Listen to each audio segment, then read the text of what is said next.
الشوفان. الشوفان واحدة من الأكلات اللي عليها جدل كبير، والناس مقسومة لفريقين. فريق بيحب الشوفان وبيعمل منه حرفيا وصفات وأكلات جامدة، وفريق ما بيحبش الشوفان نهائي وبيقول عليه إنه طعمه خشب. وفي ناس بتقول إن الشوفان بيتخن، وفي ناس بتقول إن الشوفان بيقلل من الوزن. ففي الحلقة بتاعت النهاردة جايين نحسم الجدل بتاع الشوفان، ومش جايين نتكلم، احنا جايين ندوق. جايبين النهارده 7 أطعم من شركة كاي، وهم زي ما انت شايف كل الاطعم دي هندوقها النهارده، القهوه والكراميل والقرفه وحاجات تانية كتير. طيب التقييم هيكون على اكتر من اساس. اول حاجه السعر، وهل يستاهل ان انا اجيبه، لان في فرق ما بين السعر الشوفان الساده والشوفان ده. فالشوفان الساده تقريبا نص كيلو عامل له 60 جنيه، لكن هنا هتلاقي ال 300 جرام عاملين ما بين 69 جنيه و75 جنيه. فالتقييم هيكون على اساس هل الطعم قوي ولا لا، هل الطعم حلو ولا مش حلو، وده طبعا هيكون في اختلاف في وجهة النظر. هنشوف برضو السعرات الحرارية والكربوهيدرات والبروتين، لان في انواع هنا بيقولوا انها عالية في البروتين.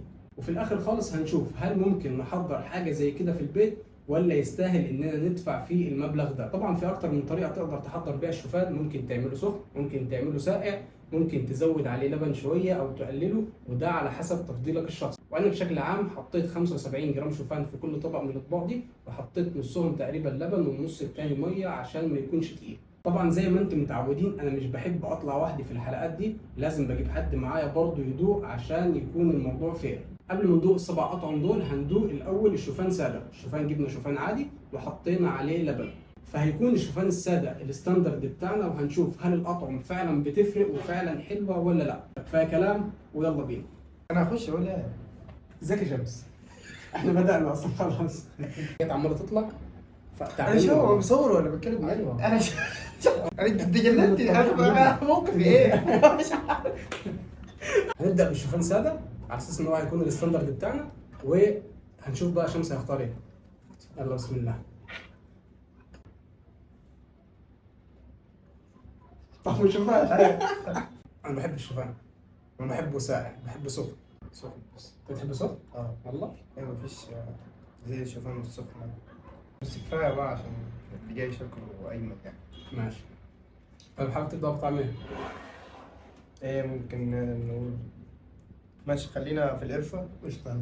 لسه في حركه من عاوز اعملها. ايه ماشي. ديب. طيب لا احنا عايزين نقول رأينا في الشوفان السادة. ماشي. انا بالنسبه لي الشوفان زي كده عليه لبن، معلقه سكر دايت مثلا، خلاص على كده قشطه. فانت ايه الطريقه اللي بتعمل بيها الشوفان؟ يعني انا مثلا بحب الشوفان خالص، يعني بعتبره وجبه فطار حلوه خالص. حلو. بالذات ان انت تاكلها سخنه، انا بحبها سخنه الصراحه. طب بتشبع؟ هي بتلكم، يعني عارف اللي هو أصلاً؟ تحس ان ايه، في صبه نزلت في بطنك ومليت بطنك. انا مش بيشبعني. انا بحطه على النار واسخنه وادخل معاه الموزه في النار، فالسكر بتاع الموز بيطلع على الشوفان. تعالى نبدا بالقرفه.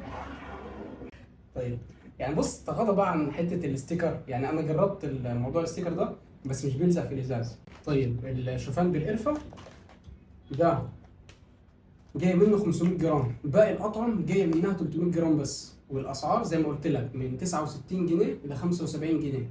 ال 100 جرام فيها 66 كارب وفيها 9 بروتين. هو ده اللي هو الشوفان، ونحط عليه قرفه عادي، المفروض يبقى نفس الطعم اللي احنا متعودين انت عليه. بتحط له قرفه اصلا ساعات الشوفان؟ وانا برضه. بس مش مع لو هحط كاكاو ما احطلوش قرفه.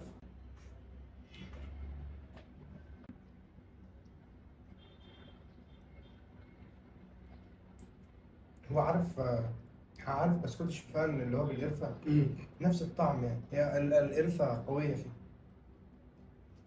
انت حرفيا لو جبت شوفان ساده وحطيت له قرفه هيطلع نفس الطعم، بس هو طعمه حلو بصراحه. بس يعني زود قرفه لان القرفه مركزه هنا شويه، مش رشه بالظبط. يعني، لا زود. بالظبط. فبالنسبه للطعم، الطعم قوي بصراحه، والطعم عاجبني. مش زي لما شفت في الحلقه بتاعت البروتين بار طعم القرفه كان زياده عن اللزوم، لكن هنا طعم القرفه شايفه وسط. نخش على الطعم الثاني ونديها قهوه وقرع العسل. طيب خد بالك ان هو ده هاي بروتين. حلو. هاي بروتين. كام يعني؟ ال 100 جرام فيها 60 جرام كارب وفيها 30 جرام بروتين. الثانيه كان فيها 9، يعني الشوفان العادي فيها 9، لكن هنا بيقولوا ان هي فيها 30 جرام بروتين. يا رب. طب استنى عايزين نعمل الاول. لا.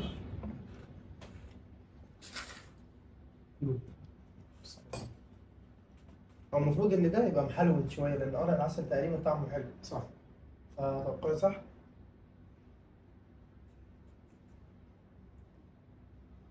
طعم القهوة هنا غريب، اللي هو القهوة بحليب مش قهوة عادي. هو في طعم القهوه ولكن طعم بسيط، وانا مش شايف فرق الطعم. انا ما اعرفش طعم قرن العسل عامل ازاي، بس انا مش شايف فرق. وصل لك؟ فممكن يكون في طعم القهوه بسيط حرفيا، فالطعم مش قوي. طعم قرن العسل انت دقت في الدنيا، حاسس في فرق طعم العسل؟ أنا الصراحة حاسس القهوة طاغية أكتر؟ أكتر. ورق العسل مش شايفه. قشطه، اجمالي الطعم كويس، ولكن مش هو اللي اروح ادفع فيه السعر ده بصراحه. بس لا استنى، امم ما حسيتش بأفتر تيست كده أو مرارة في بتاعت القهوة في الآخر؟ ما حلو، هو طعم القهوه موجود فيه، ما بتكلمش عن كده. طعم القهوه موجود فيه بس خفيف. تمام. بس انا بتكلم مثلا، انا كنت متوقع ان هو يبقى مسكر. أيوة ما اعرفش زيادة. توقعي صح بصراحه ولا غلط. ورق العسل مسكر. ورق انا العسل عشان كده مسكر. بتكلم في كده ايوه. بس انا حسيت برضو غير ان هو مش مسكر برضو زي القرع العسل، ان في مراره بتاعت بتاعت القهوه. القهوه. هو كده كده كمان في كذا طعم تاني بالقهوه. هنشوف. يعني انت عندك القهوه الكراميل اللي عماله تطلع دي، عندك لا التفاح ما فيهوش، عندك الكابتشينو المفروض برضو اللي هو قشطه يعني. خلينا نكسر القهوه بحاجه. طيب ايه اختار لنا طعم؟ طيب انا عايز اجرب البلو بيري. طعم البلو بيري او طعم التوت ده برضه هاي بروتين. ال 100 جرام فيها 100 جرام كارب، الثانيه كانت فيها 60. ده السعرات هاي.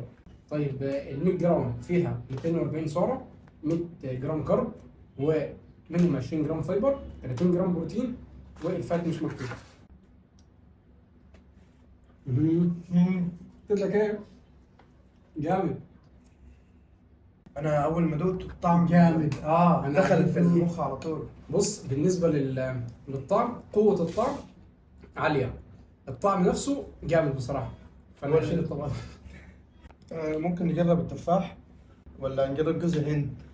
طعم غريب. ممكن انا بفكر في حاجه، عشان في اتنين عندنا كابتشينو قهوه، ناخد واحد. فانا عايز حاجه قهوه. هات الكابتشينو. كابتشينو بندق صح كده؟ طعم الكابتشينو جينو بندق. وبندق. بحب طعم البندق وانا الصراحه اكيد. والله. 60 جرام كارب، 30 جرام بروتين برضو، مفيهوش سكر، وفي واحد فات. 60 جرام كرب. 60 جرام كارب التوت هو اللي كان اعلى واحد، آه. كان 100 جرام كرب. صح. طب ايه؟ مش عارف انا، لا اصلا يعني قلقان من حوار القهوه تاني مع البندق. القهوه هناك كان معاها حاجه حلوه فكسرت الحلاوه دي، فكسر الحده بتاعتها. والله يا فود ريفيور. فخلينا نشوف. ماشي اتفضل. ماشي بسم الله. ده اللي قلت لك عليه. بس هنا القهوه اقوى. مظبوط. اقوى بكتير.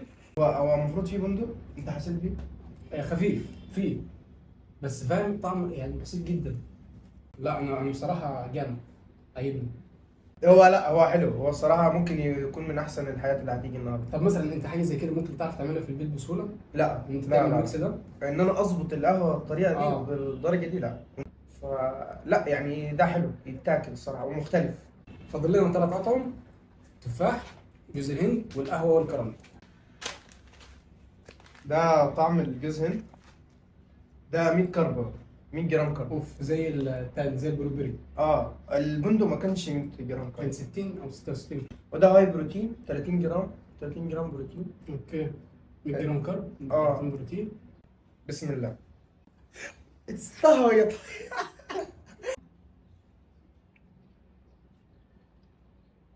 هو عارف اصلا بسكوت اسمها روشيه؟ جيرسي. لا الروشيه اسمها ايه؟ الشوكولاته الغاليه دي. هو في طعم بسكوت. ما انا اقول لك على حاجه، عارف اللي هي الروشيه؟ ايوه نزل منها حاجه شعبي ب5 جنيه، كان ده نفس الطعم اصلا. والله العظيم. هو طعم جوز الهند موجود، بس انا حاسس ان في طعم البسكوت او فتافيت البسكوت حرفيا. طب ايه، حلو ولا مش حلو؟ يعني مش يعني تعمله في البيت عادي. جيب جوز هند تحط عليها شوفان، مبروك بقى معاك. الطعم اللي قبل الاخير معانا وهو طعم التفاح. ده تفاح وهاي بروتين 100 جرام كرب برضه. التفاح و100 جرام كرب معرفش يعني. حلو. يلا. تفاح اخضر مش احمر. حصل. شبه اللوليتا بتاعت صراحة، بس الطعم مش قوي. الطعم بس حلو مظبوط. إيه؟ بس يعني لا، في حاجات كانت احلى منه، بس برضه ما ادكش طعم البلو بيري. فاكر لما كنا بلو بيري حسينا بقى انا احلى واحد عجبني لحد دلوقتي البلو بيري، تحته كابتشينو بالمانجا. كده كده احنا هنرتب في الاخر لان انا مش فاكر القطعه. ولا انا والله، بس يعني لا، انا فاكر ان في حاجه احلى كان من البلو بيري اتكلمنا عنها. اللي عجبك الكابتشينو. الكابتشينو مم. ده بس كان لسه حلو. هنشوف. انا اخر واحد ده اتوقع انه هيبقى جامد. عالمي انا بحب القهوه وبحب الكراميل، خد بالك. فالميكس ده اصلا جامد. شوف انا عالي البروتين، سريع التحضير، طعم القهوه والكراميل. 60 جرام كارب، 30 جرام بروتين، السعرات 372. وفي واحد فات. طب لا انا كده بدات ايه؟ مش مظبوطه. يا احمد هات الموبايل كده. اديني يا احمد كده طعم البلوبيري اللي تم ده واللي انتوا شفتوه بسرعه.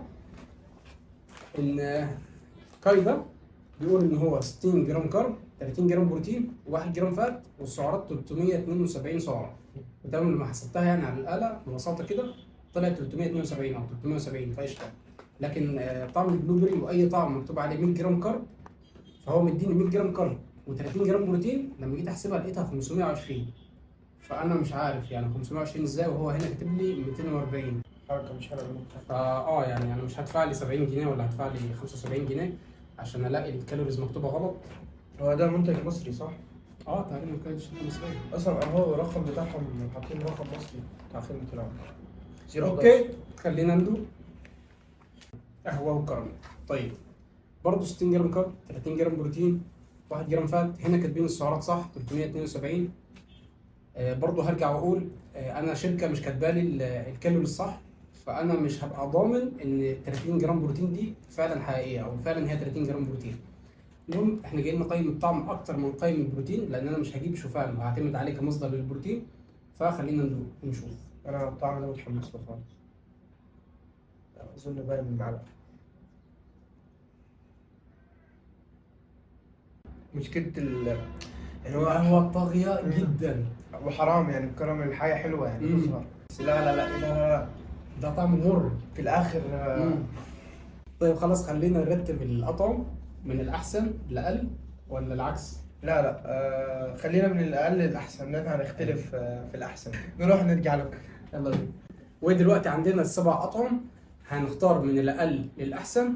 ايه اللي فاكره ما كانش عاجبك او ايه اللي فاكره كان احسن حاجه بالنسبه لك ايه او احسن 3 4 حاجات. احسن حاجه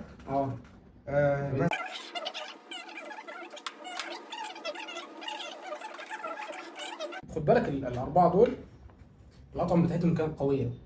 انا مشكلتي مع القرفه الطعم بتاعها حلو ولكن هي ما فيهاش جديد. بيزكس خالص بالظبط يعني. فانا عشان كده يعني هشوف من الثلاثه دول انهي طعم هطلعه. طب معلش حاجه بالنسبه للقرع العسل ما كانش برضه طعمه طاغي. طب سؤال، هي القرفه كان هاي بروتين؟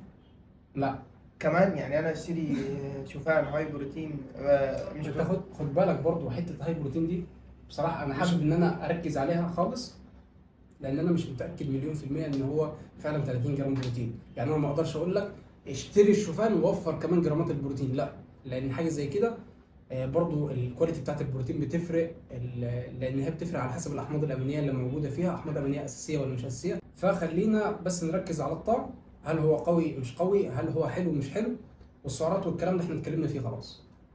هو ده يعني هو القرفه ده ممكن يبقى تخيل، اصل هو تخيل ولا ما فيهوش ميزه، ما فيهوش اي حاجه. هو مش وحش، طعمه حلو ولكن ما فيهوش جديد زي ما شمس قال.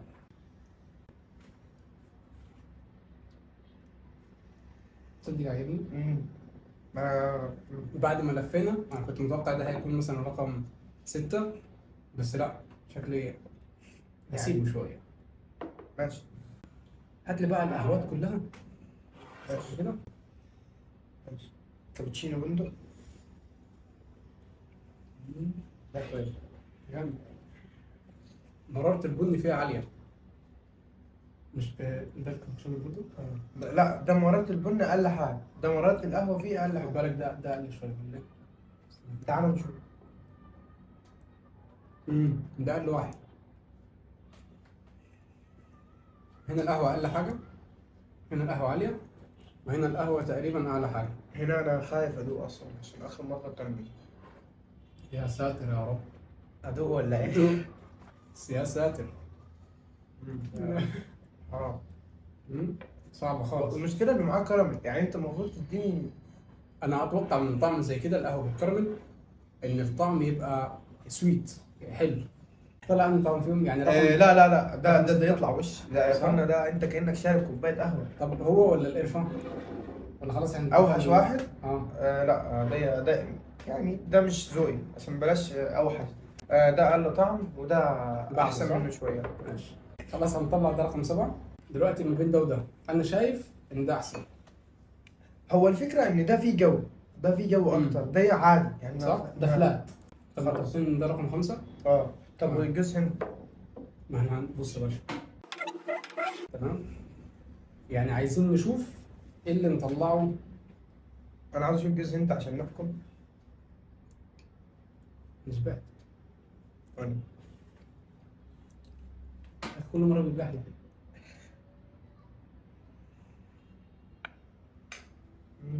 انا عاجبني مش عارف ليه كل مره لما بدوق بيكون احلى من الاول. يا اخي طعم تفاح حلو. يا اخي بقول لك احمد تعالى. لا لا لا، بس جوز هند احلى. التفاح يجنن. صناعي. حاسس ان هو تفاح صناعي. فيك لوليتا والله كده لوليتا اللي هو تفاح قوي. هنا طعم طب اورجانيك. ماشي حلو. لما تيجي تقارن انهي انت يعني عاجبك اكتر، كابتشينو ولا تفاح ولا جوز هند ولا بلو بيري؟ بلو بيري من حياتنا ليه؟ ندوق. حلو. مش ذوقي الصراحه. كده نتخانق. بص، طب تعالى طب احنا متفقين على حاجه ان ده طعم صناعي. صح هو كده؟ مش حلو لا هو حلو بس صناعي يعني. بس انا بتكلم حلو يعني احسن من الثلاث اطعمه اللي فاتت. صح؟ لان طعم التفاح فيه فعلا قوي. بس لا، القرفه احسن منه. احنا القرفه طلعناها عشان مش وحشه. طب هاتها تاني. خلاص احنا كده متفقين ان ده اقل طعم فيهم. وبعدها طعم القهوه وقرع العسل عشان مش واضح. عشان مش واضح. ما اداناش حاجه. وده عشان الطعم فعلا مش مستساغ. دلوقتي بنتكلم ما بين قرفه، جوز هند، تفاح، بلو بيري، قهوه بندق. ماشي تمام. انا البلو بيري مش ذوقي خالص، فخلينا نركنها ده هو الكابتشينو. مثلا نتكلم على هنا التفاح وجوز الهند والقرفه. القرفه حلوه بس عاديه، مش ضايفه حاجه. هو ده اللي بنتكلم فيه. يعني احنا كده بنتكلم في التفاح والقرفه. التفاح عشان بس ماشي، ما انت حلو التفاح متعرف يعني. مش شايف ان انت سهل ان انت تعمله في البيت؟ بس صناعي، ما هو سهل ان انا اجيب طعم صناعي. حلو. فهي الفكره ان هو صناعي، يعني ما اعرفش هل هو صناعي ولا لا، بس هو صناعي يعني بين الطعم القديم. فممكن اخليه يعني ماشي اقل واحد فيهم. انت ايه رايك؟ انا معاك بصراحه يعني. انا فعلا التفاح طعمه حلو، انا عاجبني. تمام. بس لما اجي اقارنه بالقرفه وهعمل حساب ان انا يعني هشيل نقطه ان انا ممكن اعمل قرفه في البيت، هدي القرفه بصراحه حقها. والقرفه كمان ممكن تنافس حاجه زي الجوز الهند، حاجه زي البلو بيري، لان يعني طعم القرفه حلو. فكده طعم التفاح هو اقل فعلا واحد فيهم لو جيت اقارنه ما بين حته ان الطعم قوي، الطعم حلو ولا لا. ولكن لو جيت اقارنه ما بين حته ان هل انا هعرف اعمله في البيت ولا لا، دي حته ثانيه. فدي خليها على جنب وخلينا ندوق على الطعم بس. حلو. طب فقشطه انا معاك. هنا بقى نيجي للقرفه وجوز الهند، الاثنين تعرف تعملهم في البيت. يبقى القرفه كده طلعت رقم 4 صح كده؟ كده عندنا اول في الثلاث مراكز الاولى بلو بيري، كابتشينو، وجوز هند. طيب انا بصراحه طب بين الاثنين دول. هنا الكابتشينو خلاص كده كده طعمه مميز اصلا. مش هتعرف تعمل بالظبط. الله ينور عليك. هي فكره ان انت تظبط حته القهوه دي عمرك ما تعرف تعملها. طلع ده الاول. حلو. احلى واحد فيهم. حلو. والبلو بيري الثاني، جوز هند الاخير. ماشي، انا معاك ان ده اول واحد عشان مختلف. عارف الموضوع بيختلف لما تدوق الحاجه مع بعض. ماشي، انا معاك في دي، بس اختلف معاك لانه ده مش ذوقي. البلو ما هي بيري كده، بص اقول لك على حاجه، كده الموضوع اذواق. يعني انت ممكن يجي لك حد يقول لك انا بحب طعم القهوه، ويطلع اللي احنا طلعناه في الاخر ده في الاول. بالظبط. واحنا عاملين الموضوع ده بس عشان نديلك التجربه ككل، وانت بقى تحكم يعني. يبقى خلينا نرتب. انا بقى اقول لك كابتشينو، جوز هند، بلو بيري اخر. قشطه. فخلينا بس ننظف المكان كده ونرجع لكم مره تانيه. مثلا بجد لازم تكتبوا لي تحت في التعليقات سخنه ولا ساقع، انا بحب الاثنين مش فارق معايا حاجه. سخن بيودي الشوفان في حته تانيه، ساعة قلب سريلاك. وبس دي كانت اهو يلا. وبس دي كانت نهاية الفيديو بتاع النهاردة. ما تنساش تعمل لايك وتكتب لي تحت في الكومنتس اللي انت حابب تشوفه، وتعمل اشتراك في القناة، واشوفك في الفيديو الجاي. وما تنساش تفعل زر الجرس. عليك. سلام. ايه لو عاوزيني تاني اكتبوا لهم في الكومنتات. عايزين نوصل المقطع ده ل 100,000 لايك. تفجير.